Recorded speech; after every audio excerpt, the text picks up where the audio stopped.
കോഴിക്കോട് ഫറോക്കിൽ ഭർത്താവിന്റെ വെട്ടേറ്റ് ചികിത്സയിലായിരുന്ന ഭാര്യ മരിച്ചു.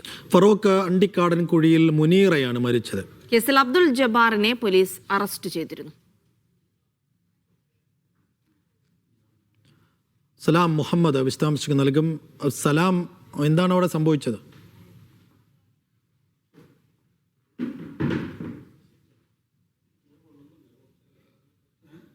അതാണ് ഈ അവസരത്തിൽ പറയാനുള്ളത്.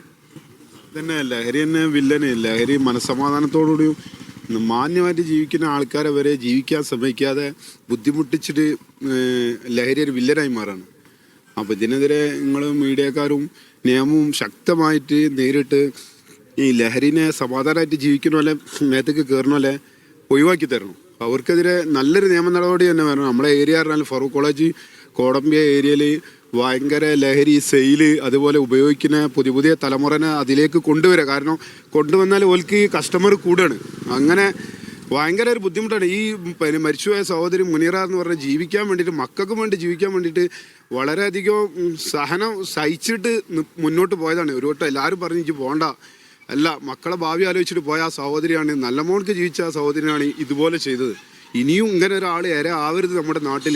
അപ്പോൾ ഇതിനെതിരെ നിങ്ങൾ മീഡിയക്കാരോട് പ്രത്യേകം പറയണം. നിങ്ങളെതിരെ ഈ നല്ലൊരു നടപടി എടുക്കാനും വേണ്ടിയിട്ട് ഞങ്ങളെ കൂടെ നിങ്ങൾ നിൽക്കണം. പ്രത്യേകിച്ച് കോടമ്പിയ ഫറൂഖ് കോളേജ് ഏരിയയിൽ ഈ ലഹരി നമുക്ക് തുരത്തണം. ഇതിൽ പെട്ടുപോയ ആളുകളെ ഉത്ബോധനം കൊടുത്തുകൊണ്ട് നമുക്ക് മാറ്റി കൊണ്ടുവരണം. ഭയങ്കര ഒരു അപകടം തന്നെ. ഇനി വളർന്നു വരുന്ന തലമുറ എന്താവുന്നൊന്നും പറയാൻ പറ്റില്ലല്ലോ. അപ്പോൾ ലഹരി നമ്മൾ നിർത്തലാക്കേണ്ട സമയം ഒരുപാട് അതിക്രമിച്ചിട്ടുണ്ട്. നമ്മളെ നാട്ടിൽ സുലഭമായി കിട്ടാണ്ട്. അപ്പോൾ നാട്ടിലുള്ള ജനങ്ങൾ ആദ്യം ഇതിന് പ്രതികരിക്കണം, എന്നിട്ടാണ് നിയമകാരൻ.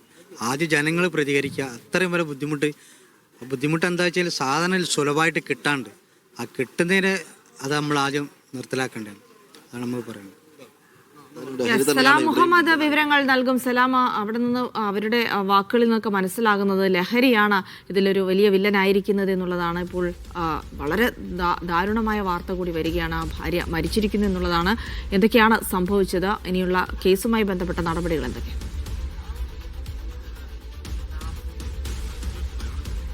നമ്മൾ നാട്ടുകാരുടെ പ്രതികരണമാണ് കേട്ടത്. അവർ പറയുന്നത് ഈ ലഹരി തന്നെയാണ് ഇവിടെ വില്ലനായിട്ടുള്ളത്. അങ്ങനെ സ്ഥിരമായി ലഹരി ഉപയോഗിക്കുന്ന അബ്ദുൾ ജബ്ബാർ വീട്ടിലെത്തി ഭാര്യയോട് ലഹരി വാങ്ങുന്നതിന് വേണ്ടി പണം ആവശ്യപ്പെട്ടു. പണം നൽകാൻ അവർ വലിയ ബുദ്ധിമുട്ടിൽ ജീവിക്കുന്ന ഒരു കുടുംബമാണ്. സാധാരണ ജോലിക്ക് പോയി 2 പെൺകുട്ടികളാണുള്ളത്, 6ഉം 8ഉം വയസ്സുള്ള 2 പെൺകുട്ടികൾ. അവരെ നോക്കുന്നതിന് വേണ്ടി ഈ ഭാര്യയാണ്, മുനീറയാണ്, കൊല്ലപ്പെട്ട മുനീറയാണ് ജോലിക്ക് പോയി ഈ കുടുംബം നോക്കുന്നത്. അതിനിടെയാണ് ഈ അബ്ദുൾ ജബ്ബാർ ലഹരി വാങ്ങുന്നതിന് വേണ്ടി ഈ പണം ആവശ്യപ്പെട്ടുകൊണ്ട് ഈ ഭാര്യയെ സ്ഥിരമായി ഇങ്ങനെ ഉപദ്രവിക്കാറുണ്ട്. നേരത്തെ 3 മാസം മുമ്പ് ഈ രീതിയിൽ ഈ മധ്യസ്ഥർ ഇടപെട്ടുകൊണ്ടാണ് ഈ പ്രശ്നം പരിഹരിച്ചത്, അല്ലെങ്കിൽ ഈ ഇവർ തമ്മിലുള്ള തർക്കം പരിഹരിച്ചത്. അങ്ങനെ മുന്നോട്ട് പോകുന്നതിനിടെയാണ് ഈ കഴിഞ്ഞ ബുധനാഴ്ച വൈകിട്ടോടെ വീട്ടിലെത്തുകയും ഭാര്യയോട് പണം ആവശ്യപ്പെടുകയും ചെയ്തു. അവരുടെ കയ്യിൽ പണം ഉണ്ടായിരുന്നില്ല. അങ്ങനെ പിന്നീട് വലിയ രീതിയിലുള്ള ഉപദ്രവം ഏൽപ്പിക്കുകയായിരുന്നു. കഴുത്തിനും അതുപോലെ ശരീരമാസകലം ഇവർക്ക് പരിക്ക് പറ്റിയിട്ടുണ്ട്, അല്ലെങ്കിൽ ഇവർക്ക് വെട്ടേറ്റിട്ടുണ്ട്. അങ്ങനെ കൊടുവാൾ ഉപയോഗിച്ച് വെട്ടി എന്നുള്ളതാണ് പറയുന്നത്. അങ്ങനെ മെഡിക്കൽ കോളേജ് ആശുപത്രിയിൽ ചികിത്സയിലിരിക്കെ ഇന്ന് പുലർച്ചെയാണ് അവരുടെ അന്ത്യമുണ്ടാകുന്നത്. ഏതായാലും വലിയ ദാരുണമായ ഒരു കൊലപാതകം തന്നെയാണ് നടന്നിരിക്കുന്നത്. ഇവിടെയും വില്ലനാകുന്നത് ലഹരി തന്നെയാണെന്നാണ് നാട്ടുകാർ പറയുന്നത്. സമാന രീതിയിൽ, അതായത് ഈ ഭാഗത്തൊക്കെ തന്നെ ഫറൂഖ് കോളേജിന് സമീപത്ത് ഇങ്ങനെ സ്ഥിരമായി ലഹരി വിൽപ്പന നടക്കുന്നുണ്ട്. അത് തടയുന്നതിന് വേണ്ടിയുള്ള ശ്രമം ഉണ്ടായില്ലെങ്കിൽ ഇങ്ങനെ സമാന കൊലപാതകങ്ങൾ ആവർത്തിക്കാനുള്ള ഒരു സാഹചര്യം തന്നെയാണ് ആ പ്രദേശത്ത് നിലവിലുള്ളത് എന്ന് കൂടി നാട്ടുകാർ കൂട്ടിച്ചേർക്കുന്നുണ്ട്. ഏതായാലും ദാരുണമായൊരു കൊലപാതകം ഉണ്ടായത് കഴിഞ്ഞ ബുധനാഴ്ച വൈകിട്ടോടെയാണ്. അതിനുശേഷം കോഴിക്കോട് മെഡിക്കൽ കോളേജ് ആശുപത്രിയിൽ ചികിത്സയിലിരിക്കെ ഇന്ന് പുലർച്ചെയാണ് മുനീറയുടെ അന്ത്യമുണ്ടായിരിക്കുന്നത്. ദാരുണമായൊരു കൊലപാതകം തന്നെയാണ് നടന്നിരിക്കുന്നത്. അബ്ദുൾ ജബ്ബാർ ഇപ്പോൾ പോലീസിന്റെ കസ്റ്റഡിയിലാണുള്ളത്. അവർക്ക് അല്ലെങ്കിൽ അവർക്ക് അർഹമായ ഒരു ശിക്ഷ നൽകുന്നതിന് വേണ്ടിയുള്ള എല്ലാ ശ്രമങ്ങളും പോലീസിന്റെ ഭാഗത്ത് ഉണ്ടാകണമെന്നുള്ളൊരു അഭ്യർത്ഥന കൂടിയാണ് ഇപ്പോൾ നാട്ടുകാർ മുന്നോട്ട് വെക്കുന്നത്. ഏതായാലും ദാരുണമായ കൊലപാതകത്തിൽ ഇരയാക്കപ്പെട്ടത് മുനീറ എന്ന് പറയുന്ന ഫറൂഖ് കോളേജ് സ്വദേശിയാണ്. അവർ കരുവന്തുരുത്തിയിലാണ് അവരുടെ വീട്. അതിനുശേഷം ഈ ഭർത്തൃവീട്ടിൽ, ഫറൂഖ് കോളേജിനടുത്തുള്ള ഭർത്തൃവീട്ടിൽ കഴിയുന്നതിനിടെയാണ് ഈ ഭർത്താവ് ഈ സ്ഥിരമായി ലഹരി ഉപയോഗിക്കുന്ന ആൾ ലഹരി വാങ്ങുന്നതിന് വേണ്ടി പണം ആവശ്യപ്പെട്ടുകൊണ്ട് ക്രൂരമായ ആക്രമണത്തിന് ഇരയാക്കുകയും അവർ കൊല്ലപ്പെടുകയും ചെയ്ത സാഹചര്യം ഉണ്ടായത്. അല്പസമയത്തിനുള്ളിൽ തന്നെ